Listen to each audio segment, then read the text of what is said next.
We'll begin, and in Manfred's absence, he's in Norway for the Norwegian edition of his book. Because it's crazy, indeed. Well, because I don't know that he's crazy. His wife is left doing all the cleaning. That's so crazy.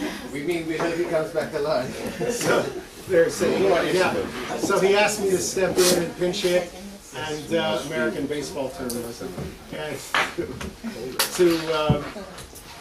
to chair this session, so it's my pleasure to do so.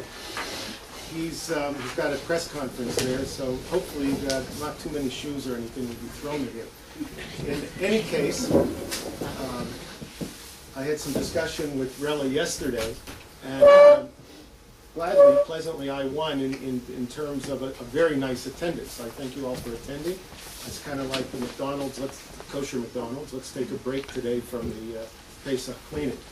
If I wanted to make you all somewhat jealous, to my wife's credit, to Kayla's credit, we came back yesterday from 3 days at the Dead Sea, because we pretty much had all of our preparation done. So that's, but glad to be here. Give you an idea for next year. I'm not going to go extensively into Rela's biography. You've received it via email. It was passed out the last session we had. I will say that she is Professor Emeritus of Sociology, her last position having been president of the Baltimore Hebrew University. She's written extensively the subject of American Jewish sociology and Jewish life. Her most recent talk here was on grandparenting, Jewish grandparenting, and changes in ritual that we see in the American Jewish community in general. And that piece was published in our Changing Jewish Communities series. And today she's going to speak about changes in the Philadelphia Jewish community as an urban center. We had an interesting discussion yesterday, and she pointed out, I'm going to let her. Don't give it away. I'm not. I said I'm going to let her share with you what those fascinating and somewhat surprising changes are, and for us to ponder whether they are unique to Philadelphia or whether they perhaps are a new paradigm that may be hitting American Jewry as a whole, or particularly the Northeast, where there are changing large Jewish communities. So with that, Rela, b'vakasha. Thank you. It's always a pleasure to be at the Jerusalem Center. And I always feel like Danny is looking down on me for that portrait. Yes. But he's smiling. It's like the Mona Lisa, you know. Or in Cape Town when they say, how are the clouds over the mountain today? Can you tell? I think it's a good day. So first, a little bit of background. As most of you know, the reason that the American Jewish community has to spend millions of dollars to do demographic surveys is that there is no religion question on the American census. Partially because American Jewish groups lobbied not to have a religion question on the American census. Around the time of the Shoah, they somehow thought that they'd find all the Jews that way. If need be, it would be a list of Jews, and there was a fear about that. And of course there's a deep-seated Jewish fear about counting.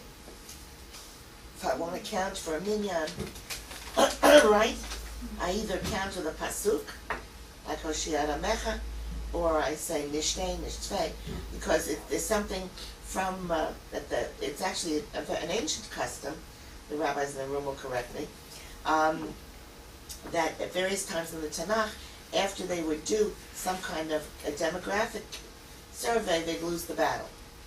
So they stopped counting. And I think if you ask some mothers in Mea Shearim how many children they have, they'll say, I'm not quite sure. So what happened, why this obsession with spending hundreds of millions of dollars, really, over the last 40 years on counting? I think it's a post-Shoah phenomenon. Let's find every Jew who's still there. We need to know that we still exist. There are great limitations to demographic surveys. they give you one moment in time, an answer to a not very in-depth question, can't give you anything really attitudinal or anything about feeling or psychology. They could give hints, but it's very difficult. As I'm sure many of you have answered surveys on the phone, people don't like to stay on a long time. You have to cut the questions to a minimum. And then in terms of meaning, it's very difficult. For example, to be timely, the single most popularly observed ritual among American Jews, and probably all over the world, but definitely in the United States, is Pesach Seder. So it says, one of the questions is, it's on a ritual scale, do you have or attend a Pesach Seder? We changed the wording to have or attend because if you have sounded like you were sponsoring it. But you know what? We don't know what they do at the Seder. We don't even know if it's on the right day. We know nothing. A quizzical look.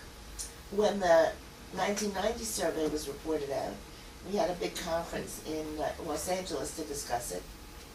And the man who paid for the conference stood up and he said, I have 4 sons. Listen. And he said, none of them are observant, and maybe either all of them were intermarried, or 3 of them were intermarried, interfaith married. And he said, but this year 2 of them came to me and they said, we want to do Pesach. He said, I was so thrilled. He said, so we pulled out our calendars, but none of us were available on Pesach. So they picked a date when they could all be together. I know this is obviously a very extreme case, but what I'm saying is that if all you know is have or attend a Passover Seder, you don't know much. And that's why what we really need at this point in time, and I think some of you may have heard some of it from Sylvia Fishman, who's done this more in-depth qualitative research, is we need to know more about the meaning of this for people, what they're actually doing, and what part it plays in their lives. So that's one kind of caveat. Second kind of caveat about demographic surveys is that there are methodological issues because we can't really do a census. We don't have the money to do a census. So you're always using sampling methods, and you're mixing sampling methods, because if you only did what's called random digit dialing, which means that you call and call and call until you hit a household with a Jew in it. Notice I don't say a Jewish household. A household with a Jew in it. It could take 2,000 calls to find one. And then you might have to call that one household 5 times before you got a response. Or it could take them off your list. So, therefore, the sampling methodology, which I'm not a demographer, I'm a sociologist, which is left to the methodologists, there are always people who say it could be off a little bit. And to their credit, in this particular study, they often give you what's called confidence intervals. They say, well, it's right within this geder, plus or minus. So, what did people think and what do people know about Philadelphia? It's an old settlement on the East Coast, a port city, where many immigrants between 1880... Excuse me, we don't use the word settlement in this city.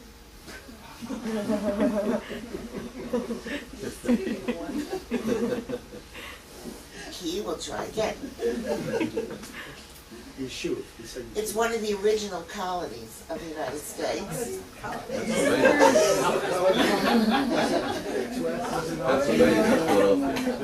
Pennsylvania, not Philadelphia. Yes, Pennsylvania, thank you. Well, she threw me for a loop there. I'm going to need more hot waters. I don't know what's in my throat. Except that it's morning. She's the frog in my throat. We'll pass that. It's one of the original places where Jews lived early on in the United States. Mikveh Israel is one of the 4 oldest congregations, Sparta congregation in Philadelphia. It was a leading and prominent and important city during the, colonial and Revolutionary War period. When General Howe captured New York, you do remember General Howe. When General Howe captured New York, and the British were in, it's okay to say something bad about the British, right? The British were in North Carolina, and they were closing in all around. The Jews from all the places where the British had already come in fled to Philadelphia, and so did Reverend, he wasn't really a rabbi, he didn't even have a great Jewish education, Gershom Mendes Seixas, who was the Chazan, I guess, of Sherit Yisrael in New York, and was a member of the Sons of Liberty. He took his Sefer Torah and he fled to Philadelphia. And for that period of time, you can imagine what happened. It was a good demographic period for Philadelphia Jews. Young people came together from all over the colonies. They met each other, they got married, the birth rate went up. There was a whole demographic hoo-ha because of the war.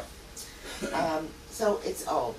But then it really grew between 1880 and 1920 when the large immigration from Eastern Europe came. We tended to call them all the Russians. It's done today too to the former FSU people. They're all called the Russians, whether they are or not. And that, of course, reshaped the city. And in time, Philadelphia became the mother city of the conservative movement in Judaism. And I'm mentioning that for a very particular reason, because of one of the revolutionary things that we're going to see in these data. Now, the predictions for the cities in the Northeast was that their populations were going to drop. The Jews were moving to the south and the Sun Belt states to areas, some moving in later retirement years for better weather, some moving because of employment opportunities. But if you read Sidney and Alice Goldstein's book on migration after the 1990 survey, you see that Jews were the moving kind. Every 5 years or so, many Jews move, although the older you are, the less you tend to migrate, to move. And movement means uprooting, even if it's only from city to city in the same state or county to county. And it takes another 3 to 5 years to put down roots. But that's not our main subject today, and it turns out that Philadelphians don't move. They've been there forever, maybe not quite as long as Baltimoreans have been in Baltimore. That's an even more inbred city. But the Philadelphians, even if they leave to go out to school, to university, they come back. What wasn't happening in the previous surveys was that in Philadelphia, which is a huge college town, equivalent to Boston, they would come to university and then leave. At that point, in the earlier survey, there were 6 major medical schools in Philadelphia, the most in any city in the United States. 15% of all the doctors in the United States went through Philadelphia as part of their training, but they didn't stay. They moved on. If they went to train in Boston, they stayed, or a higher proportion of them who came as graduate students stayed on. That was one of the big differences, such that Boston and Philadelphia, which are always juxtaposed, Boston was growing and felt like it had more life to it than Philadelphia.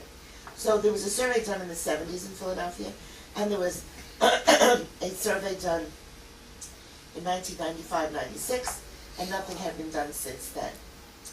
And so the decision was made by the Philadelphia Federation to spend the money to do another survey. It looks, by the way, as though, because of all the financial exigencies and all the fights over the last national study, that there will not be another national study. It should have been this year. And it didn't happen. So we don't think it's going to happen. All right, I think we can start with the first slide now. That's the right thing. All right, you don't need to see this except to know that there were,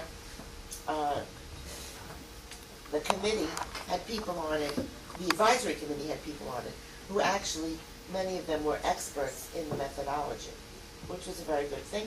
Alan Glitzman, who is a fellow of this center, was on the committee, and I was on the committee. There are some people there, some others, who work in marketing research and other types of research, and the people from Einstein Hospital. We did not go with the standard people who have done most of the community surveys for a variety of reasons, which is not important. Okay, this is about how the sampling was done. I really don't want to get into a debate about the methodology. But you see that 53% of the households who were identified in the screening completed the households, completed the study. Again, I want to remind you, in this study, unless it specifically says it's an individual question about Jews, when it says Jewish household, it's a household with a Jew in it. In other words, the interfaith households are in the table in one way or another. We'll see they're in there in different ways. Yeah. It says March to June, but it doesn't say which year. Is that 2009? Yes. Yeah, the first slide said 2000. Yes, yes. Okay. We had a lot of trouble timing it. First, we hit the presidential elections, and there were so many people getting called that people were just hanging up on anybody who called them. You know, but then we hit Yontif. Then we hit the snowbirds all went away in the winter. So we ended up doing it in the, you know, before Pesach they start coming back. So that's the timing, that it was actually, they wanted to do it in the previous summer and into the fall, and because of the election was in November, and the Yontif election, people going away, it ended up being Purim to Shavuot, basically. Okay. Who was counted? Okay. And I have a disagreement actually with a piece of this, but there's nothing I can do about it at the moment except count them differently when I do the in-depth analysis, which I'm now about to do on the Jewish identity variables. This is really very preliminary. So if you are a Jewish adult, if you answered a question and said that you were Jewish, you were in as Jewish. Now there were background questions asked. So if somebody said they were Jewish and then they said their mother wasn't Jewish, I could exclude them from my analysis. But when you're getting this material, you want to see people all along the derech, so you can track them. Okay, a Jewish household is one that has at least one Jewish adult. All right, this is all the caveats. Don't worry about the caveats. See, that's too hard for me. So can you put this a little closer to me? Because I don't have this printed out. I have the full survey. Okay. So the first thing that we see is that there are more Jewish households today. Oh, I have to explain one thing. There was an updated way that the demographers compute the numbers or create the weights, the weighting systems, when you're going from a sample to the projection, the demographic projection. So they did it twice. They did it, this group did it according to the old way to compare to the last survey. And then they did it in what they consider a more rigorous methodological way. Even though, you know, you hate to do things differently in follow-up surveys because you want them to be comparable. But they felt that this new method was really better, so they wanted to show it. So that's why you see new 2009 post-stratification. That's the new and improved method. So in 1996-97, there were 99,000 Jewish households. In 2009, there were about 112,000. That doesn't necessarily by itself mean there's more Jews. It means they're more spread out across households, okay? The more households is largely a result of interfaith marriage. Two Jews marry each other, they make one household. Two Jews marry two non-Jews, they make two households. Got it? But it's still the same number of Jews. So it could be that it would be skinny along the line of a lot of households, but not necessarily more Jews. But that's not the case. There are also more Jewish persons. So it's not a huge amount, but it is contra to what was expected. And it's especially interesting because there isn't that much in-migration. The Russians aren't coming anymore. Excuse me, how do you say there are more Jewish adults? You see Jewish persons? Look at Yeah. 96, 97 is 206,000. 209 is 227,000. That's more. Adult and children. Oh, all right, look at the adults, 165 to 193. You notice that the post-stratification actually lowers it. Jewish adults, and then the question was asked whether the mother was Jewish? Or self-definition? This is the self-definition. Self-definition. This is the self-definition. Children plus But so adults. what it was in the last survey too. That part is comfortable. But what I want you to pay attention to is Jewish children. Take a look at the line that says Jewish children. Okay? And you see a decrease of 16%. We're going to talk more about this in a few minutes, but I want to point out to you that that's the first startling finding is, yes, we're going to see the singles in a minute. It's okay because it's a small enough group. If you have any questions, feel free to interject. If it's stopping a thought, I'll tell you. And then we have adults in Jewish households. So now we have the non-Jews in there.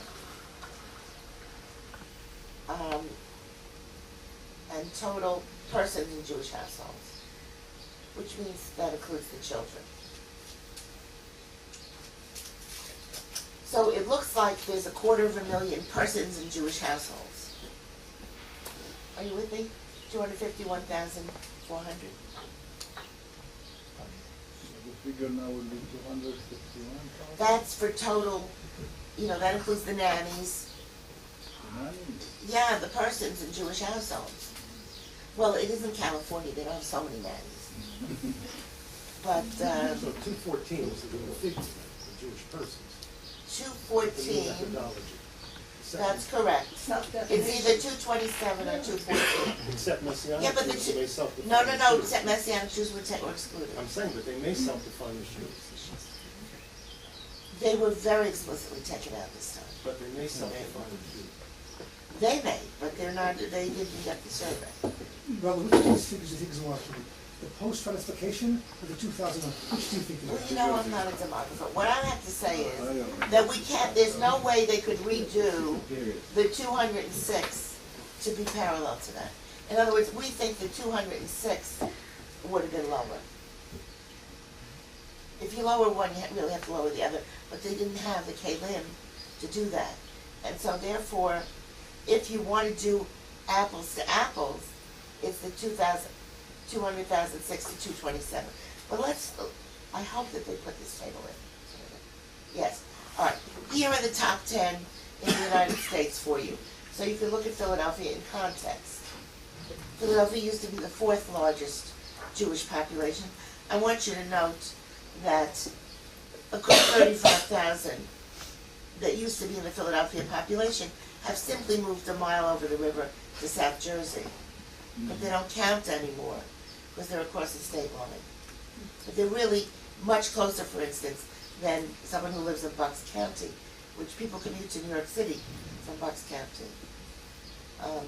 Or for instance, I could do Pesach shopping in Cherry Hill. It's much closer for me to go there, New Jersey, of which it would be much closer for me than to go out to the suburbs of Philadelphia. So what's interesting, and since some of you originally came from another country, maybe even the United States and maybe a city there, you might be interested to see. First of all, we got to scratch, we always have to scratch. Palm Beach, where's the other one? Well, Miami isn't in this one. Broward, no, it's not Broward, Miami-Dade. Because we'll see how different they are in age range and income and everything. It's because the population is so skewed elderly. Miami is Dade County. Miami's Dade. What's Broward? Broward is Fort Lauderdale, that area, and then Palm Beach is Palm Beach is That's all very older. But what you see here, first of all, is that New York looks a lot smaller than it used to. we think of New York being, like 3 or 4 million Jews. But of course, North Jersey is another million. Again, it's like the over the border, right there kind of thing. But it is interesting to see that Philadelphia and Washington and Boston are very, very comparable. And you have to know that Atlanta is unbelievable. Atlanta is growing at an incredible rate. The last time I was there, I think they had 10 day schools, 26 synagogues. It's a very, very vibrant community. And of course, so is DC. Okay, I just wanted you to see the comparison because I think we always have to look at Philadelphia in the American Jewish context and in the general American context. And so I should mention that Philadelphia is on the rise within the American context. And part of what we're seeing is an excitement about Philadelphia as a good place to live, as a habitable downtown, as a place that's less expensive than Boston or Washington or New York, but is very habitable. And in fact, the New York Times had a big article on which the headline was, Philadelphia is the new Brooklyn. Okay. Less expensive in real estate terms? Everywhere, yes. Only city that's less than that is Baltimore, but it's much smaller. Yeah. But Washington and Boston and New York, and of course Los Angeles and San Francisco, much more expensive, and Chicago. In Detroit, you can buy houses on credit cards. You can, for $10,000. Okay, you don't need to know. Since you're not locals, I don't think you're interested so much in the population by county, but what you can see here is that look at Bucks County, which is very far out. It's a good hour drive from downtown Philadelphia on the way to New York, and it is growing. And Chester is growing also very far out. But the main areas of settlement are still Montgomery County and Philadelphia. Now, Philadelphia has a remnant of second generation older folks in one part of it, in the Northeast, but it also has this vibrant Central City downtown area. Okay. Here's a little bit about the household status, what people look like inside their homes. So the first thing that we notice is that an awful lot of people aren't married. And if you look, in fact, in Philadelphia County, which is where you have more older people, more singles, younger singles, you see that less than half of the adult population is currently married. I just stick that in your heads for a moment because there are other things that go together with it. So far we have two pieces. Number one, down percentage in number of children. Number two, low percentage of those who are living married. Okay? Now we're looking at the intermarriage statistics. Philadelphia being an older area has lower interfaith marriage rates than many cities in the United States, than most. It's about the same as New York, which is also low. Now what we call low today is not necessarily what we would have called low even 35 years ago. But what you see here is that, and of course this is a misleading table, because this is all of the population of all ages lumped together. So the couples who were married in 1930, in 1940, and 1950 are mixed in with the couples who were married in 1960, 70, and 80, where the rates are higher. So it sort of washes out. This gives you more of an average kind of look across the population. But it gives you a sense. A look at Montgomery County, for instance, which is where you have, whether it's, how many of you have ever been to Philadelphia? Okay, there's a set of suburbs in the northwest, but they happen to be in Montgomery County. They're called Elkins Park, Jenkintown, Cheltenham Township. There's a set of suburbs on what's known as the main line, because it was the main line of the Pennsylvania Railroad. In the western suburbs, which is also Montgomery County. And those suburbs have, some of them have Welsh names, but they have names like Marion and Ballackinwood and Swarthmore, Bryn Mawr, Haverford. For many years, there were almost no Jews there. Now there is a substantial Jewish population there. Okay. So when you look at Montgomery County, you're looking at perhaps the most Balabatish county. Let me put it that way. Or as Dandy would have said, Ba'alei Batim. You see that you have 78% in marriage. That's where the day schools are. On one side of Montgomery County or the other. That's But where they're in the Montgomery. major Orthodox synagogue is and the major conservative synagogue is. Well, we'll see. It is where the largest, closest to modern or centrist Orthodox synagogue is, and one of the Orthodox high schools is now moving there. It was in the Northeast. Rela, when you say intermarriage, is that people who haven't converted, or does it also include people who have converted? Somebody who converts is a Jew. Right, so it's just... The conversion rate, especially since the patrilineal descent decision of the Reform movement in 1983, I always forget the exact year, has never been higher than 5% of the total of interfaith marriages in a given year. It's infinitesimal, the conversion rate. So the converts are in with the Jews. This is a unconverted thing, yes. Now we have some anomalies. Ever since the 1970s, there have been people who we've said, what were you born? Episcopalian. How were you raised? Episcopalian. What are you now? Jewish. Did you convert? No. But that's another lecture.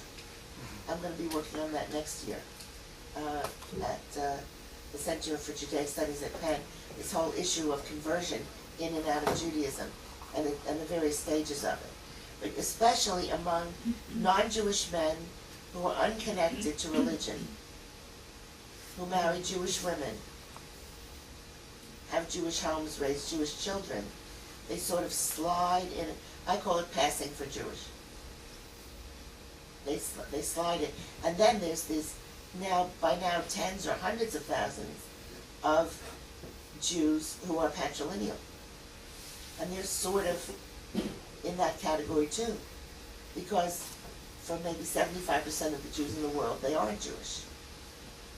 Maybe it's even higher. But anyway, this shows you that the intermarriage rates are different in different counties. And if you look at Chester County, now the numbers are very small in Chester. It's very far out from the city, on the way to New York. And you've got there a 60% intermarriage rate. Probably it's a lot of young couples who are willing to live away from Jewish institutional life, because there isn't much of it in Chester County. We're not going to do that. All right. This is the age distribution. And remember the children. Okay. So what have you got here? If you can add the figures quickly, you see that the first three, that 18% are under 18. And if you look at the top figures, you will see that 19% are 65 plus. So that's about the same. The biggest fear among the Federation planners is, you see the blue line that says 26%? That's the 50 to 64-year-olds. And they're about to be dependent on those tiny little lines following them. Now, this is what the whole of America is worried about, that Social Security is going to run out. Healthcare, everything, Medicare. But you could see it for one particular Jewish community that is not necessarily the oldest. So, oh, I don't have that table, don't I? Okay, Jewish households with children under 18 by county.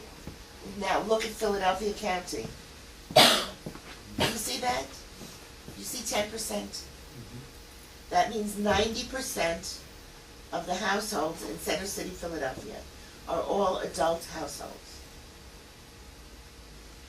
I know I keep making this point, but I think it's very relevant to thinking about planning for the American Jewish community. I have a question. Yes. When I lived in Chicago, I went to the North Synagogue, and we had a lot of people who were either seniors or young couples, and when they had children or when they had kids on the way, they would move further out. So it's easier to live in an apartment in the city where it's fun when you don't have kids and you don't need services. So is there an element of that, or is it? It's a mix. It's a mix. Some of it, well, first of all, in Philadelphia County, is still that older part are still in there.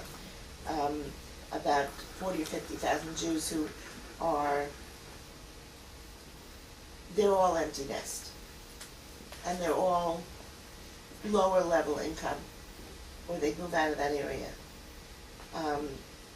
And 7 conservative synagogues consolidated to one, and it's now called the Congregations at Shara Shemayim. I mean, that gives you the sense of the neighborhood just went away. So that's part of it, because they're in there in the count with Center City. But Center City and Society Hill, which are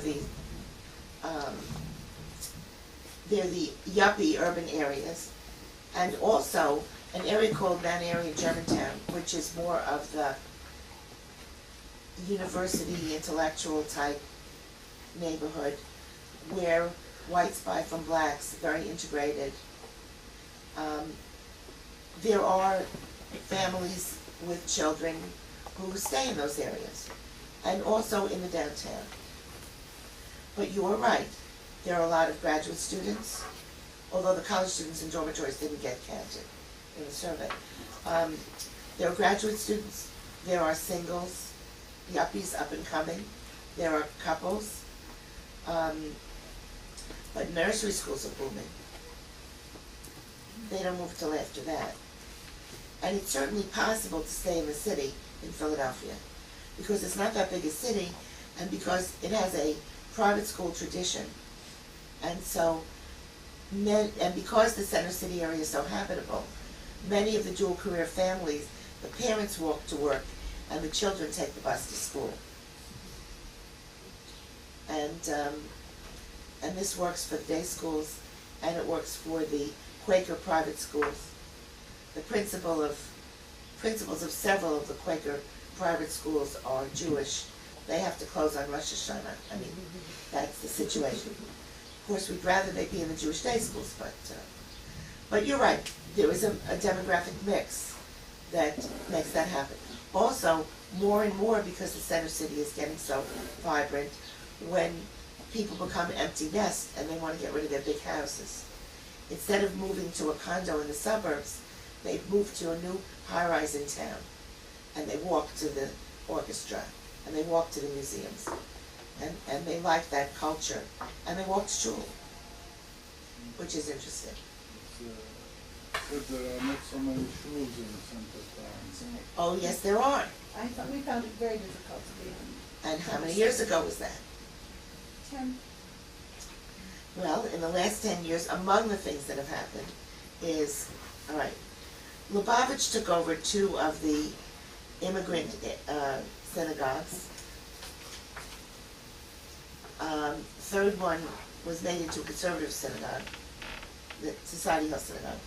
It says the Grosser Romanische Shul on the outside, which is now Reconstructionist. Beth Zion, which is a 600 household conservative synagogue, is getting more vibrant by the day.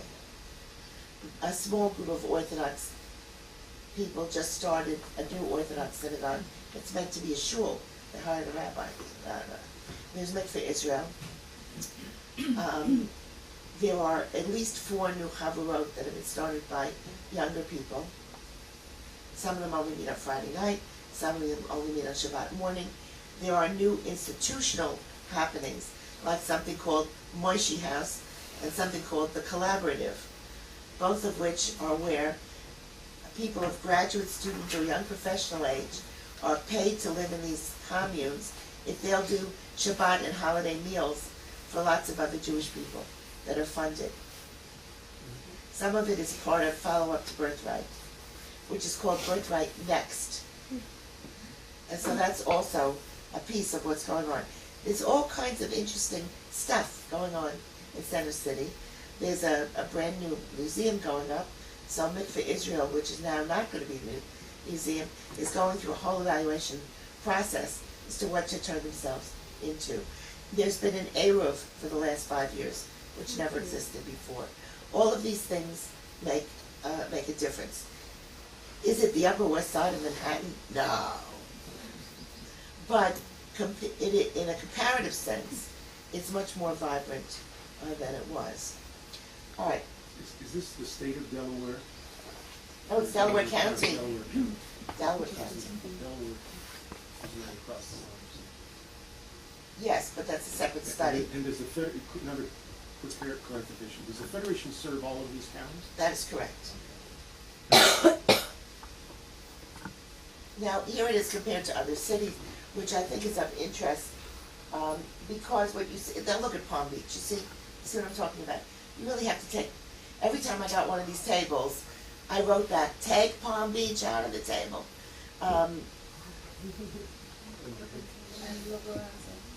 Because Palm Beach says 8%. Yeah, it's deviant. It's not deviant, it's older. So what you see is that Philadelphia is not so far off, so that we can see that in general in the American Jewish community, we don't have a high proportion of households with children in them at any one moment in time. They may have passed through. The parents are empty nest. Your last slide must have been Jewish persons. It was 18%. So was it different? I can't remember now. It may be because they revised down one of those figures. It was, I think you're right. But in any case, when you look at it, that it doesn't, you look at Atlanta, that's right. You can see that Atlanta is booming. But overall, unlike here, where you have so many households, where you have 3, 4, or 5 children, so therefore they're there a much longer period of time. American Jews tend to have 1 or 2 children. They're perfectly spaced. They leave the nest at the same time. You know, there's a normative time. Unfortunately, they're now moving back. Right, there are no jobs. So they're moving back in. But they have to do their own laundry. Can you mention about is it recession? I don't know what it's called. But what are the impact of what we hear long distance about economics going on? It's dreadful. There are thousands. Let's talk about highly educated Jewish young people. There are tens of thousands of highly educated Jewish young people who cannot find jobs with MBAs, with law degrees. I'm not talking about that they majored in French literature or art history. And they're simply not hiring. I think pretty much the big firms have stopped laying off people, but they're very cautious about new hires. Many of the law firms picked a few new hires and then asked them not to come for 6 months. That's what happened last spring. And it's very, very serious. So people are not retiring because it's against the law now to ask someone to retire in America at any age. And given the losses in the market, people are afraid that it could happen again. They're worried about their retirement savings. So if they could put in another year or two of saving, it makes a very big difference to their future. So they're staying longer. Fewer positions are opening up for that reason. Fewer new positions are opening up because there's been so much uncertainty because the Congress has not made decisions. And any decision can be reacted to, but uncertainty is the worst. The employers didn't know if they were going to have to pay for health care or not. They were not hiring anybody new if they had to pay for health care. It was just an impossible situation. So the only thing that's doing well is the market. Market, and interestingly enough, the finance industry. Banks have come back. But there's a lag and everything else. And jobs, and many of the jobs that were lost will never come back because they were jobs for the wrong era. And we need a whole different kind of job.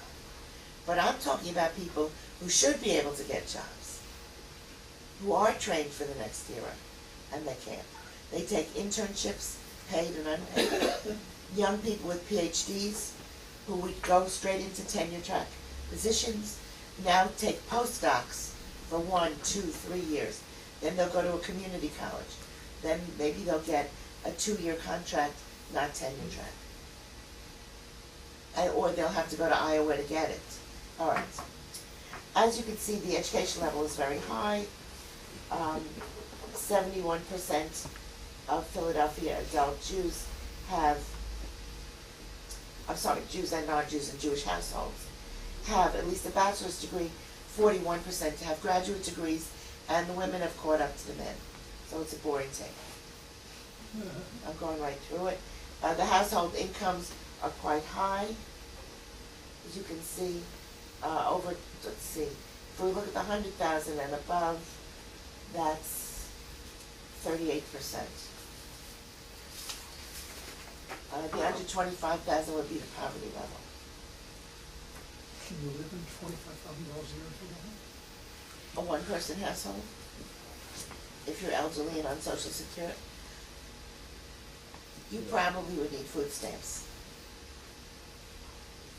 And we do have Jews on food stamps.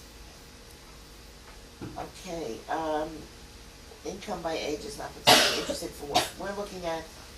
When we asked people how they felt about their own financial situation, only 2% said they can't make ends meet. But that next category, just managing, may really belong in the lower one. People don't like to say that they can't make it. So I would put those bottom two together. Of course, the Federation worries about this group very much as well. And in this group, you have single-parent families, you have elderly widows, and you have young people. The 38%, that was the same 38% which we saw. Yeah, probably. Now, here I'm just showing you that Philadelphians stay in Philadelphia. For those of you who can't see too well, 10 to 19, well, first of all, 54% have been there for 40 or more years. And if you add from the 20 years or more up, you see that only 19% have been there fewer than 20 years. And only 11% fewer than 9 years. So the good part about this is that you can build and keep institutional structures. And there's a certain solidarity about the community. The bad part about it is, it's not great for innovation. To see sa, we used to call it again. You don't have much, it doesn't look very exciting. This is how long they've lived at their current address. Not very interesting. Okay, here we are, Jewish identity. Next major finding. The mother city of the conservative movement is now Reform. Beharbe. And this is by age, which is of course interesting, particularly when you look at the Orthodox. So let's look at the Orthodox. And we can see that of all the Jewish respondents, 6% said that identified as Orthodox. In the previous survey, it was 4%. You may not think that that's a big deal, but it's another reason why there are a few more kosher restaurants and why there's an Eruv and so forth. And a new Orthodox synagogue downtown. So you have here, if you look at the 18 to 39, the Orthodox is 9%. Do you see that? Look across the top. Among all Jewish respondents, 6% are Orthodox. But among the 18 to 39-year-olds, 9% are. This is a microcosm of the problems that the conservative No. movement The is problem- being squeezed by the Orthodox and Reform. And therefore having to The problem is the clarify their Reform identity. squeeze, it's not the Orthodox squeeze. Reform, I know, but it's Because if you look, you'll see that 53% of the 18 to 39-year-olds say they're Reform. The older you are, the more likely you are to say you're conservative. The younger you are, the more likely you are to say you're Orthodox. Or Reform. Correct, that's the squeeze. yeah. But the Orthodox percentage is still so small. It would be most interesting to look at the intermarriage rate within the conservative movement there amongst the younger people and to see what extent that's affected the growth of reform. Well, this is the kind of thing that I'm going to look at because I'm now the only person, at least for a while, maybe a month or two, who will have the access to these data to do the more definitive analysis. But we see clues, we see the beginnings of things. This is not alone in Philadelphia. To me, it's just very striking in Philadelphia because of it being the mother city of the conservative movement and always having been so dominated by the conservative movement. Now, So what's the difference between secular and no denomination? oh, please, that was a fight. Lots of people wrote all kinds of weird things. And actually, I will probably put them together when I do the calculations. Because there were things that were put into secular that I consider a mistake. There are so few of them that it isn't screwing up the table. For example, there's a category called traditional. Traditional is usually an Orthodox synagogue with mixed seating, or mixed seating in the middle and separate on the sides. That should not be put with secular. Somehow it got coded in with secular. So, there are things that have to be fixed. I'm telling you things, it's on a tape. All right? You'll get fixed. But to me what was interesting is I was looking through a much bigger set of tables last night, is that secular and Reform look very similar in a lot of the tables. All right. But the main thing to notice is this dramatic shift between Reform and conservative. And, in sociological time, 15 years, it's really 12 or 13 years, is an instant to see such a reversal. And with regard to the impact of intermarriage, would you ask about that? On that? What you have is the children intermarry, and then if they connect to the Jewish community, which most of them don't, but if they do, and if they've decided to raise the children as Jewish, they tend to go to Reform congregations, which is where they're most comfortable. There are a few exceptions. If the mother is Jewish and she grew up in a conservative synagogue, they may go to a conservative synagogue, but it's a tiny percentage. The vast majority of interfaith couples who affiliate with Reform or Reconstructionist synagogues. And then what happens is the grandparents, who still belong to the conservative synagogue, want to be there when their grandchildren are dressed up for Purim or for Simchat Torah, or just, who doesn't like to be in shul with their grandchildren, right? So they start going, so eventually they drop their membership in the conservative synagogue, which is too overly kiddie-oriented to begin with and isn't meeting their needs as adults. I'm now going back to my earlier point that 80% of the households are adult households. The nafka mina of which is that if adults don't connect to Judaism, there isn't going to be any Judaism. You can't depend on the parents of young children to be the sole purveyors of the future. So that this population is coming into the Reformed synagogues from a number of places. It's coming from interfaith couples, inflating the numbers, because they count as members. It's coming from the grandparents shifting over to be with their grandchildren. Okay?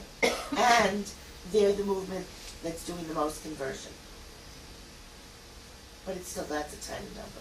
Is there a whole separate discussion, not for now, about the relevance of labels in the 21st century? At one point they were very significant. Now, as you yourself said, it's so fluid in all kinds of ways. Or Not in Philadelphia. In Philadelphia, 80% of the people tell you they're Reformed, Conservative, Orthodox. Actually, there's a whole new book coming out about this. There's a book or an issue of Contemporary Jewry. And, no, it is a book that was edited by the, unfortunately, late Zach Keller. And it's specifically 10 essays on this issue, which is what is trans-denominationalism, what is non-denominationalism, what does it mean for American Jewry, and so forth. All right, let's go on. Did something happen? Did it move? There. Okay, now this is of the Jewish households reporting synagogue membership. Now, I would like to see this table percentage the other way, but I don't have it. Does this make it go down? Or is it just showing this much? Okay. Obviously, much smaller percentage of synagogue members are intermarried. But what I want to know is, of the intermarried, how many belong? And this is, of those who report synagogue membership, how many are intermarried? So I'm going to... All right, here we are at ritual activity. You see Pesach? Pesach is so interesting because Pesach is demanding, and it's a homebound ritual. Put your head down on the table and say. It ain't necessarily so that the philosophy that was around in American Judaism in the middle of the last century, which was, if you make it easier, they will come, is correct. There is a great economist of religion who is not Jewish and who is worth another lecture next time I come back. His name is Lawrence Yanaconi. And he writes about the economics of religion. It's almost a new tradition. He's not Max Weber, he's not Emil Durkheim, he's not Karl Marx writing about economics and religion. He's writing about it with contemporary economic theory. And he argues that the stricter the group, the more compelling it is. Now, he's used this in the extreme to analyze terrorist groups. But he also uses it to analyze all kinds of synagogues and churches in the United States and all over the world. And he's written some very interesting articles about the Jewish community. And together with Barry Carmel Chiswick, who may also be connected to this center, tangentially. Yanaconi, I-A-N-N-O-C-C-O-N-E, Lawrence. The man is a genius, and he has got me convinced that when you have small groups, high energy, everybody's committed. Take the founding of a shul, the founding of an organization, whatever it is, people put their all into it. Ruchniut and Gashmiut, they are all engaged, and an energy wave goes up around the community. And people say, oh look, something exciting is going on over there. We want to be a part of it. They call it a club. The economics terms make you nervous when you talk about religion, but that's the way it is. And what happens? People come to be part of it because it's an exciting place to be. They want to join that club. But they don't want to take on all those commitments. They don't want to put all the gashmir into it. And they are called free riders. Now, when you get too many free riders, when you get what Malcolm Gladwell, is that his name, calls a tipping point, right? Then the energy starts to go down, and the founders say, oh, this isn't the place I founded. I don't even know the names of the people I see anymore, right? And nobody comes to anything. And the energy starts to go down, and it dissipates. And then new things are founded. Well, this happens in a lot of Jewish institutional life. Right now, we are in a period quite similar to 1975 to 1985, when there was a great deal of Jewish startup and entrepreneurial things going on. I commend to you a book called, or a website called Slingshot, if you want to read about some of Slingshot, like David and Goliath, or what do you call it? Rugatka? Rugatka? Okay, so as always, Pesach, which is demanding, to go back to that, is the most popular. Non-Jews do Pesach in America. Non-Jews do Bar Mitzvah. Yes, well, of course there'll be a Seder in the White House. But well, they could be the Hillel sandwich. There is... The White House Seder will be led by Reverend Reichner. No. They had, last year was a big deal because 2 years ago on the campaign, they were stuck in some basement in some city, and they had a Seder, and at the end, I don't know if it was Rela Mintz or whoever said, the Shana Haba White House. And so when they came the next year, they knew they had to do it, but they made it the second Seder because everybody wanted to be with their families the first Seder. But they did a full kosher Seder the second night in the White House last year. Most of the presidents used to go out to friends. Like that was when Carter used to go to Stuart Eisenstein. I don't think he would speak anymore. But the American Jews love Obama no matter what he does. well, and that's a different question. It's 11:00. I'm sorry. And just one more thing. And of course, the Clintons will be able to go to the Mahatanim. Har Zion persons. Former Congressman. Marjorie Margolis Minsky. Yes. Such knuckles. Well, we don't know. They went to Rosh Hashanah services at JTS last year. Who knows? She may be like Ivanka. Maybe she's converting. What? Okay. Well, this looks pretty standard for the whole country. There's nothing interesting there. Go back to that. Go back to that.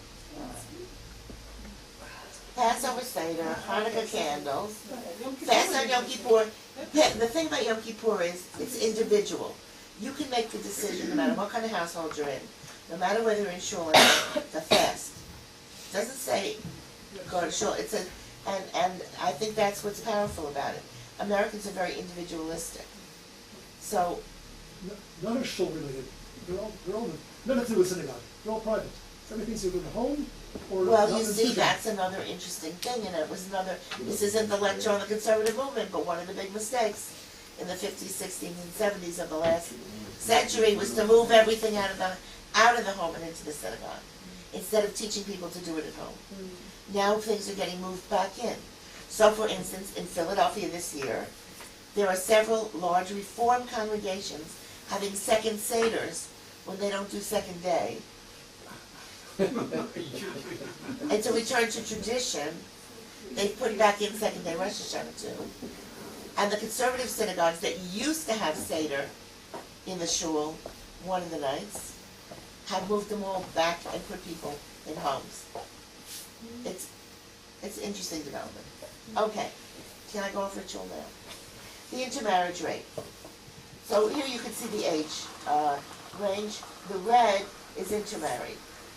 And you can see that of the 40-year-olds and under, the rate is 45%. So you remember we saw that table where they were all mished together and it didn't look so bad? All right, this is the way to make, this is more accurate. You can see the change over, it's artificial change over time because it was taken at one point in time. But by using people who are of different ages as surrogates for their decade. Because we don't have longitudinal So study. 45% of Jews in an intermarried situation, or 45% of marriages? This is a couple's rate. But those are two different questions. This, look, 45% of the married Jews are intermarried. The singles aren't in there. That's another issue. The widowed, divorced, the ever marrieds, as opposed to what we call the never marrieds. I would But a man who wish has been that. divorced and married two non-Jews. So this happens over and over again. How does that Also the feel? opposite way. So one guy. I mean, which one, they'll take the So is current. it the marriages or it's the individuals? It's the current relationships that wouldn't be all Current forgiveness. relationships, okay. Okay, so you can see the rate going up, that the 62 years and above, which is, I would say, the age of half this room and above, the rate is 12%. And under 40, the rate is 45%.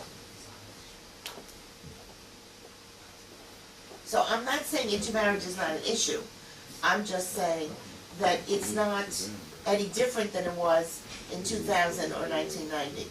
It seems to have peaked around some kind of a figure, depending on where you are in the country, of 45 to 55%, except if you're in a place like Denver, where it might be 70. San Diego is 80. All right, remember I told you it's very difficult to do an emotional or attitudinal question on this kind of a survey, but this is an attempt. How important is being Jewish to you? And we see here that for the in-married, the endogamous, 80% say it's very important. But of the interfaith married, 50% say it's very important. So what can that mean? They don't want to say it's not important. No, they could say somewhat. Yeah, but, well, either. They could say somewhat. And there are more than in the somewhat. But still, I think, what do I think about this? I think this is a question that belongs in in-depth interviews and focus groups. So if you talk by phone, when you go to an intermarried household, which partner are you speaking to? Most of the time you're speaking to a Jew. If you're not speaking to a Jew who is reporting, if the non-Jew is reporting on the Jew in the household, we know that. But in this case, I believe they excluded if it was a non-Jew reporting for the household. Jew. Yes, I'm pretty sure they excluded Jews, yeah. that answer, yeah. They didn't ask non-Jews the importance of being Jewish, right? But, I mean, it looks awfully high. And I don't know what it means. I have to be honest with you. Do you think part of it could be Jews conflating liberalism and Judaism, like Norman Picard would say, why Jews liberal? It could be, but I personally think it's that intermarriage has a different meaning for the people engaged in it today than it had 50 or 75 years ago, or in other countries, where it meant you were leaving Judaism. In fact, what causes so many problems for the Jewish community is that interfaith couples and their children want to be part of the Jewish community and want to be considered normative. If they left, it would be much simpler. It'd be smaller.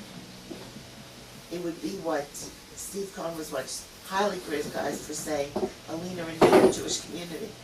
But it is a, but the regnant ideology is to bring as many Jews or potential Jews in as possible, to be Makarev. Some with the idea of conversion, some without the idea of conversion to Judaism, all with the idea of getting the children raised as Jews. So it's a very sticky wicket. And I have to run this table against other things. I want to see it by age, and I want to see it by gender. You know, there are a lot of things we have to look at.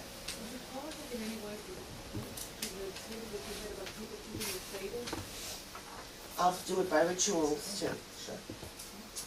And this was the follow-up question was, how important it is to you to be part of a local Jewish community, to feel a part of a chevra. This is important, of course, for the Federation to know. And the answer is, it's not very important for most people. It is much more important, being Jewish is much more important to them than being part of this particular local Jewish community.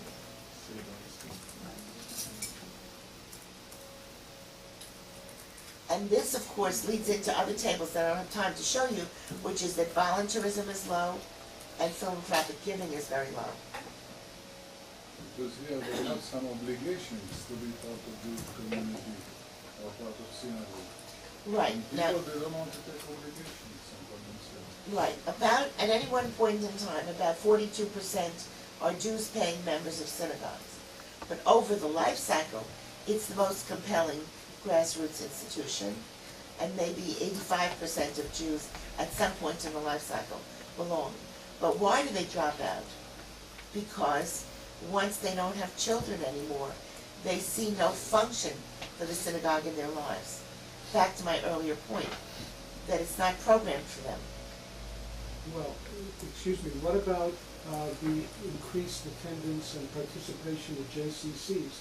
Hasn't that, to a certain extent, taken over the issue of membership in some Jewish organization? First of all, depends very much on the city. Philadelphia has very weak JCCs. Baltimore has very strong ones. In LA, the Federation cut them off completely. The JCC movement's in a lot of trouble. There are, in South America, the sports clubs and the equivalent of the JCCs, and the Zionist youth groups meet there, are very powerful. In America, they are really fee-for-service institutions. Unless you're in some kind of an ongoing dramatics group or something like that, generally the JCC is not where you build your community, your friendship network. We're talking about building Jewish social circles here. That's the most important piece. And the JCC is a piece of that, but it can never do what a synagogue does. Because it's 100 disparate groups, each there paying a fee for a different service. I want to swim, I want to use the gym. Many JCCs have more non-Jewish than Jewish members. And as much as they try to put in, and over 100 years, there have been 3 major studies of JCCs and trying to inject more Jewish content into them. Mordechai Kaplan did one of them. Then there was the famous, I can't remember the name of the guys, who did it, another report. They're working very hard at it. And they also run a lot of nursery schools. And there's a Jewish content piece. But it's, I would say, less important than the schools. Either the day schools or the supplementary schools, the summer camps and the youth movements. A lot of people use them as health clubs. I'm sorry to tell you this. And in general, membership organizations don't make it in America anymore. They're all done. They're pseudo. In other words, you make a donation to the museum, they call you a member. But it doesn't mean that you really belong to any group that meets regularly or has meaning in your life. Okay. So this was a very discouraging one, I would say. Rela, can I ask a question? Sure. You just mentioned in your whole talk, you mentioned the word Zionist for the first time. It's about Zionist. There is an Israel table. If maybe I can skip ahead to it. Okay, because it's another one of the attitudinal ones. Yeah. Yeah, I would have thought that Sorry. in all these different attitudes, we know nothing at all about Philadelphia American attitudes to Zionism or being pro-Israel. Mixed. All right, so let me go past this to the Israel one. We can always come back. Well, yes. What was it? It was type of household with children, intermarried. Oh, this is how they're raising the children. This is another one I'm having a fight over. Because until now, we've always categorized, there's 4 ways you can raise children in an interfaith household. Just Jewish. Just something else, like Christian. both, which I believe technically is an impossibility, but it's a category, both or neither, no religion. Instead, the categories in this study, following the most recent Boston study, was Jewish only, Jewish and something else, parents undecided, and not Jewish. And here comes the really controversial part. Oh, and overall for the country, what we find is that 75 to 80% of the children are not being raised as just Jewish. They're either being raised as nothing, as both, or as Christian. There are a few Buddhists. So, what you have is, or Hindus or whatever, so you've got 20 to 25% maximum who are being raised just as Jewish, to begin with. Those are, and it's from that pool that we see. The other 75% we don't see at all. Maybe we see 1 in 1,000. But this table, Boston somehow, and I still haven't gotten all the details, so I really have to talk to Len Sachs about it, came up with the fact that in Boston, 60% of the children of interfaith marriage were being raised as Jews. I don't buy it at the moment, but and it's the only study that's come up with anything like that. So what does it mean raised like Jews? All right, you have a Jewish mother or a Jewish father. Not education. Yes. Yes, well, it could. We don't know. I have to run those tables. We have if they're being sent to summer camp, if they're being sent to day school, if they're being sent to supplementary school. You have to understand, there are synagogues in the United States where a patrilineal child is a Jewish child. In the United States, as far as I know, there is a great lack of Jewish schools. There's no Jewish schools. This doesn't No, that's necessarily, not correct. but this doesn't necessarily relate to Very Jews. few compared to other communities. It is true that outside of the United States, with the exception of England, a very large, a much larger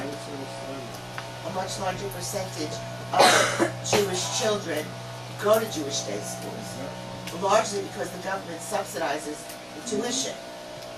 In the United States, as with healthcare, the subsidies are small, and the tuitions could be as high as $25,000 or $30,000 a year for one child after taxes. So, for instance, my son and daughter-in-law have 2 children in elementary school, and just the day school tuition last year was $33,000 of after-tax money, and that was without summer camp or belonging to a synagogue. So it's very, very expensive, and that's a problem. The cost of living Jewishly is a problem. But here we're talking about those that are least likely to get. So I'm saying, first of all, there's only 25% that are probably even in our purview. And of those, only a certain percentage are actually going to act on it. Yeah. Correct me if I'm wrong, though, until you drill down, you don't know. This table relates to the least common denominator. In other words, intermarried household, 29%, Jewish only, could mean, for that matter, the other 50%, all other, could mean that there is a Chanukiah for Hanukkah, but there's no Christmas tree. And so therefore they're being raised Jewish only. Well, Doesn't relate to education. Actually, in earlier studies, in the national studies, Jewish homes that had Christmas trees were all Jewish and were assimilating. Today, the homes in the survey that have Christmas trees have Christians in them. All Jewish homes don't have Christmas trees. That's just an interesting aside about the meaning of Christmas trees. Okay. So what we have here, according to this, is that 98% of children in Jewish homes, I don't know why it isn't 100%, all Jewish homes are being raised as Jews, but that is certainly not the case. And we have this category, parents undecided. What does that mean? It's an odd category. In any case, that 29% of Jewish only is what I would look at as being in line with the rest of the country. And that's the 29% that outreach is aimed at, for the most part. And this is certain Jewish enrichment activities, and you can see, of course, that the endogamous, in-married households are much more likely to do them. So 74% of the in-married are sending their children to Jewish day camp. No, that's not the way to read it. I think it's that of the children in Jewish day summer camp, 74% are from endogamous households. And this is one of those tables that has to be run the other way. Travel to Israel. That's our first Israel thing. Let me get the rest of the Israel ones for you. Here we go. What's the next thing? Emotional attachment to Israel by age of the Jewish respondent. All right, so this is an individual one, and it's the Jews. And we've got it by age. Now, the background or the backstory to this is that there's a debate going on in America over something called the distancing hypothesis. Half of the sociologists of religion studying the Jews think that as American Jews, as we look at younger and younger ones, they are more and more distanced from Israel. And that it is a genuine change. The other half look at the same data, and these are the same people who are analyzing birthright. And they say, no, it's just the natural life cycle pattern, that when they're younger, they're more distanced, and as they get older, they will come closer. There is, the next issue of the journal Contemporary Jewry is devoted to 2 major articles on this, and then I think either 10 or 15 social scientists weighing in on what we think about those articles. It should be a very interesting piece. The Philadelphia study, which, since my piece was already in, I couldn't add this. The Philadelphia study, I would say, substantiates the distancing hypothesis. If you look at it by age, you see a real change in attitude. Now again, it's a snapshot at one moment in time. But if you can see it, that 62 and over, 45% say very attached. Well, 95% are either very or somewhat attached. More like 85, sorry. Then you go to the 40 to 61-year-olds, and that 45 stays the same, which is interesting. Not a big drop. Look at the under 40s. That's a very, I would say that's I don't have the statistics done on it, but that looks like a statistically significant drop to me. And 18% say not at all attached. And 17% say not very.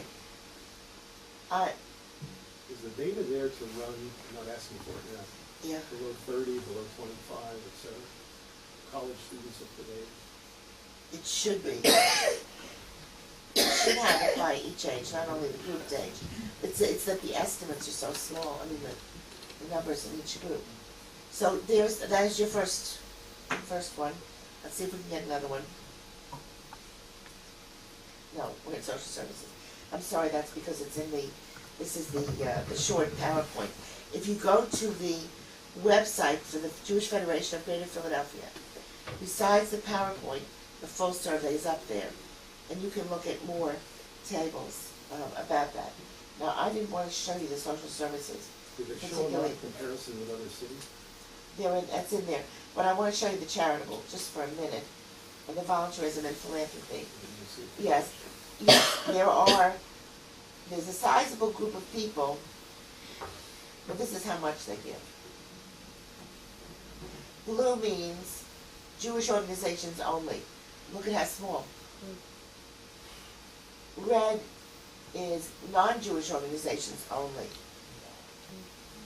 I knew this would be interesting. Okay. And green is both, but we don't know the ratio. I think it's a shocking table. And I think it goes with the sense of not belonging to a local community. I mean, don't you see those things going together? It doesn't go with it doesn't go with how strongly you feel about how important being Jewish is to you, although you might think that too. I have to run that table. Okay. Here's volunteering, also awful. Jewish organizations only, 14%. Both Jewish and non-Jewish, 20%. Non-Jewish only is more than Jewish only. No volunteering, 50%.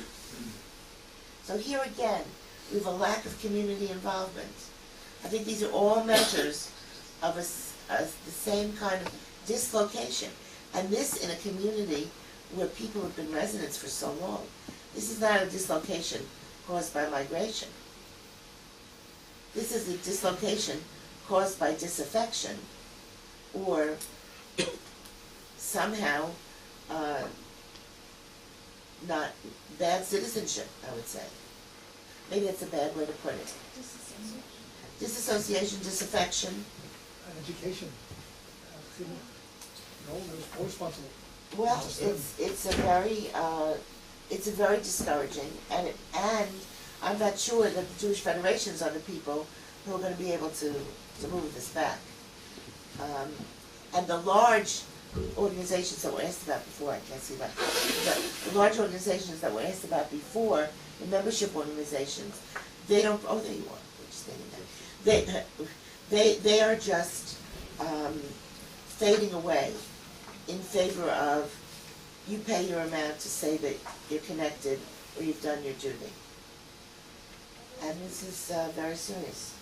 So, Lissaken, we find a city which has some surprises, some new vibrancy in terms of numbers, but a different skew to the population in that the people in the numbers don't look like some kind of a normal distribution of a population curve.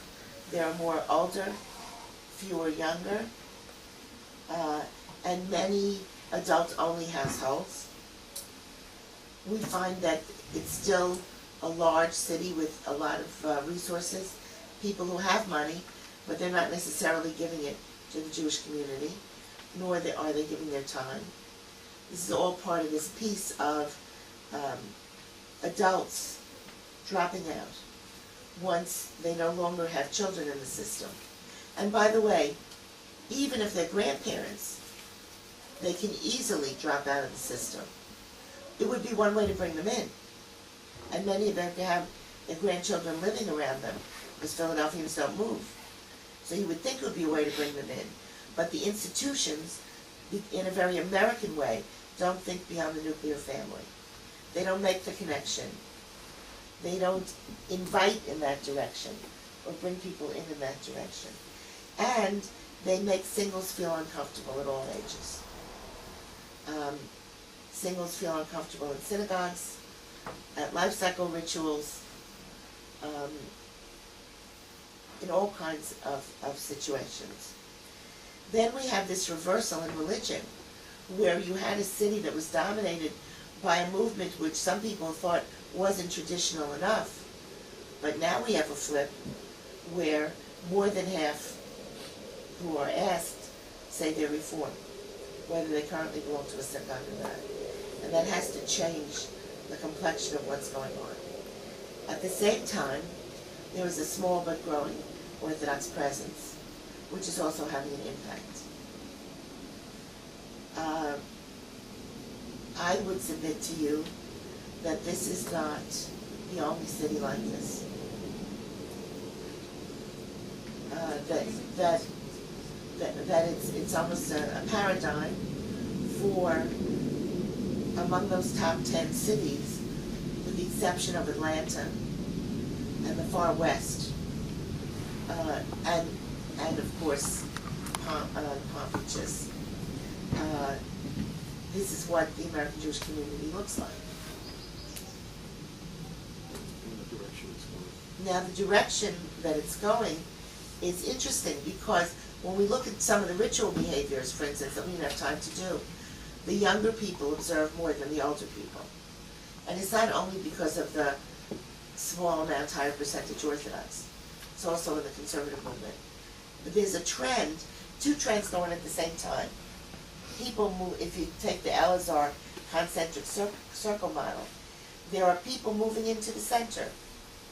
There are a few moving in to be Haredi, but most of them are moving in just to be more observant than their parents were. And it's very easy to be observant in America today. Much easier than it was in the past. Whether it has to, except for money, but with the kashrut is much easier. Shabbat is much easier. Even living where you can walk to shul is easier. There are all kinds of things that are easier. And there is a cadre that we have raised between the day schools and the summer camps and the youth movements who are very highly committed to every aspect of Jewish life. And then there's a newly awakened group that are committed to a connection between religion, spirituality, whatever that is, and social action. So you have these new minyanim that do both, like Ikar in Los Angeles, like Hadar in New York, which now also has a yeshiva that's like Pardes. And then you have the resuscitation of institutions like the American Jewish World Service, which is now overtaking the joint in the amount it raises from the Jewish community for various causes. And is much more activist in terms of actually sending people to where the action is.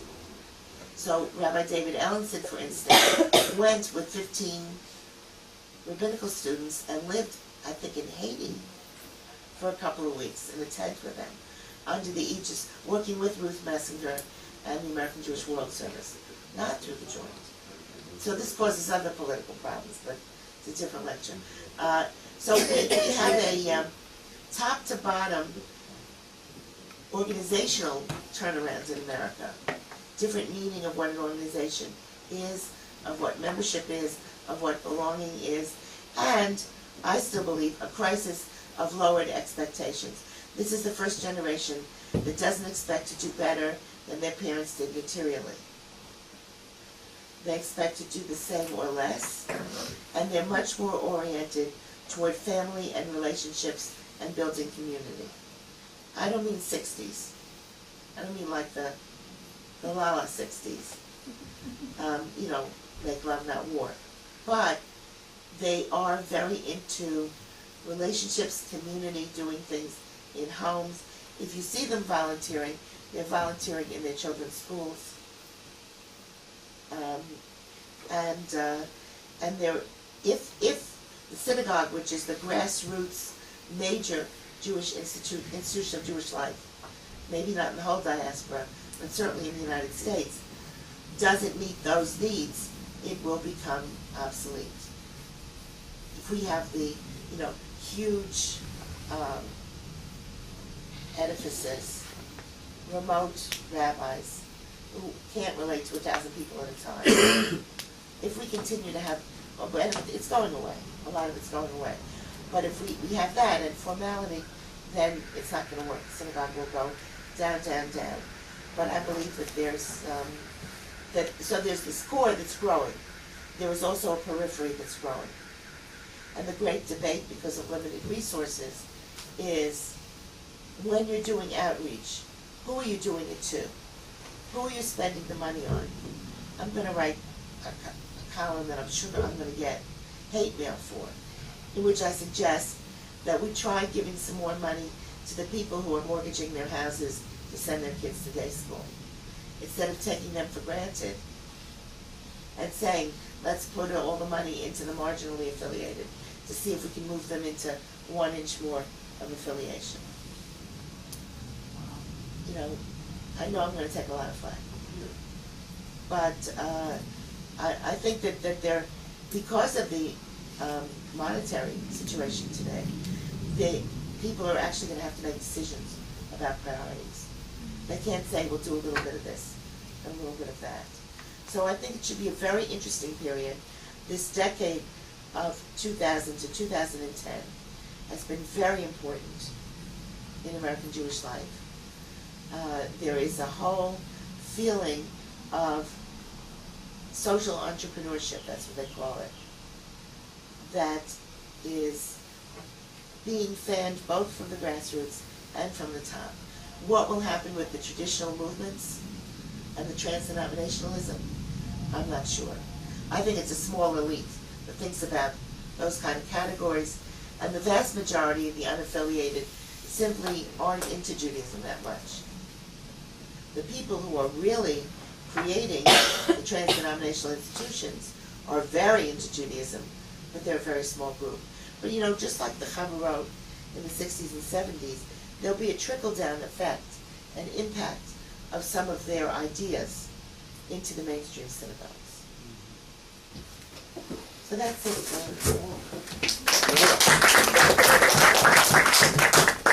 I want to thank you for not only some fascinating data, but some fascinating observations, and particularly within your summary and as you went along. We were more in a mode of seminar rather than lecture, so a number of the comments, questions, etc. arose already, which is fine. I'm very comfortable with that, and Rela was as well. But we have some time for a few more questions. Jonathan? I'd like to repeat something which was not done before. Obama fixation. In this place, that's very important, because if we understand it rationally. It's better to deal with it than what it was. Yes. It's a critical issue here. How do you see it doesn't have to do with Obama so much as the fact that American Jews are at least as American as they are Jewish. Which is why I started out by saying the context is very important. And in fact, despite the fact that we are fighting at least 2 wars, and half of a third, Americans, I'm speaking as American now, Americans are very inwardly focused. Nobody talks about the wars. You know, that was a big thing before the election. Nobody talks about General Petraeus anymore. It's very focused internally. The economic crisis so shocked the country that that is the focus of everybody's attention. And foreign policy is very low down on the agenda. Now, within that context, there are half the country hates Obama, right? And half the country is disappointed but likes him, because he hasn't satisfied the right or the left. He's a very middle. Yes, he's a centrist, and he's caved on both ends on things that people have been upset about. Guantanamo, don't ask, don't tell, whatever, all kinds of things. Those were the left-wing caves. And so when it comes to Israel, most American Jews are not judging him on Israel. They're judging him on how he's doing in America. I think most American Jews are somewhat bewildered about what he's doing with Israel, but basically are so confident that the Democratic Party stands behind Israel that they just don't worry about it that much. I'm trying to be very honest. It just is not on top of the agenda. Other questions? Can I ask a question? Sure. Yeah. Ben? I've experienced the economic crises long before they came around now, because I put 4 children through day school, very expensive day school. So when my last child finished day school, I was very, very rich. I had a lot of money. Yeah, you wonder what people do with all that money. So, but all those years, I always thought about something, and it was and like nobody would listen to me because you just can't get to it. The day schools are so expensive. Why don't we think about redesigning the way day schools are set up so that they would be less expensive? For one thing, nobody knows the finance of any day school except maybe the president knows. You know, they're always very secretive. But what's surprising even more today is that with this tremendous economic crunch, and you described it very, very well, because I know a lot of communities where the 8 a.m. minyan is very crowded with guys who lost their job, guys who are making $250,000 and up, and they're going to 8 o'clock minyan because there's nothing to do for the last few months. Well, they network at the minyan to see if anybody's learned about it. But the crunch has not been so bad that they got to the point of saying, let us redesign the day schools in such a way so that we will not be spending so much money. There is one attempt. And still get a good education. It's possible to do it, but they won't do it. There's something called charter schools. Oh, it's very Charter. I know. They're actually a kind of a public school, but they're like magnet schools, and they have special foci. And they've, I think, just opened the second Jewish one. I don't know what's going to happen with it. And people in the day school movement are somewhat upset about it because they don't think that they can do the same kind of curriculum. But they are trying to do it. They are trying to get philanthropists to underwrite endowments for scholarships for day school. But it's a very big problem. As far as reorganizing the day schools, if you want to send your child to a school that doesn't have a gym, or that doesn't pay its teachers a living wage, you can do it. They exist. But that isn't what most American parents want. And most of them live in neighborhoods with excellent public schools. So they're not going to send their children to a day school that doesn't have certain facilities. And you always have to have duplicate teaching staff. And if you won't teach boys and girls together, God knows what you have to do. When you have 4 kids in a chemistry class, 2 boys and 2 girls, so you have to have 2 classes. I mean, there are all kinds of, unless you're going to go online with the classes, that would probably be the only way to really cut the expenses. To have kids in different places, the kind where you'd have podcasts, or you could even have interaction, like conferencing in different schools. I mean, we may see some things like that in the future. Well, the funny part is, and it's not so funny, is that day school teachers are not paid very much. That's not where the money goes in a day school. It doesn't go to the teachers. Depends on the school. I'm talking about the higher price school, which my children went to. They're not paid that much. I don't know, sounds like Ramaz to me, but with that ilk. Private school teachers in America generally are paid less than public school teachers and have fewer benefits. Yeah. Any other questions? Rela, thank you very much again. You're welcome. No, we're supposed to say Chad Kasher O Sameach. That's the Jewish woman's lament. That's what